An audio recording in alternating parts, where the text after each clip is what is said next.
Yeah, so we're running borescopes to look inside of our customers' engines to prove the cleaning power of Caltex with Techron.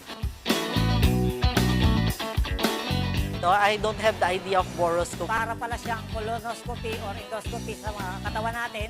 Ngayon lang kasi ako naka-experience niyan. Well, I am confident that the car is okay. Hindi ako confident na malinis yung engine ng sasakyan ko. Oh, confident.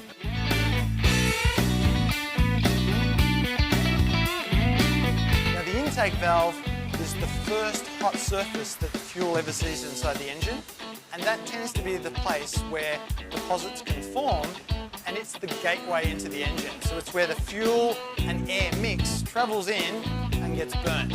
So if it's blocked or dirty, that can really impact the way the fuel performs, and the vehicle, of course.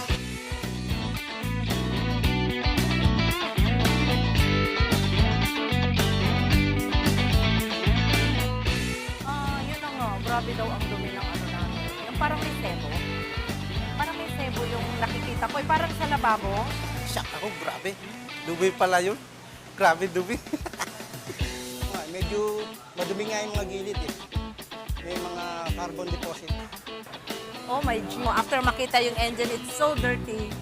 When I see the engine, you can see that the engine is really, there's some residue on it. It's nice kasi nakikita mo talaga siya.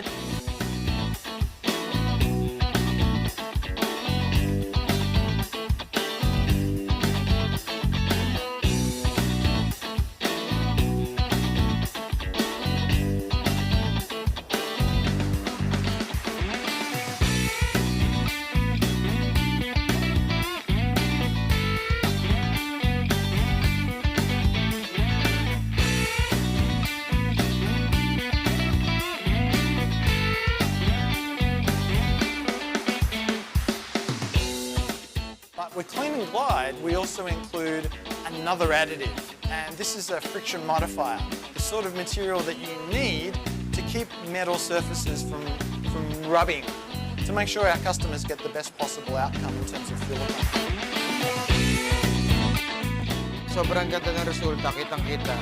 Ilang percent, taas ng percent ng result, 60 to 70% ng deposit natanggal. Malaking diferensya yung lubilis. Talagang nakakatulong siya sa paglinis ng makina. I definitely recommended use Caltex with Techron Clean and Glide technology.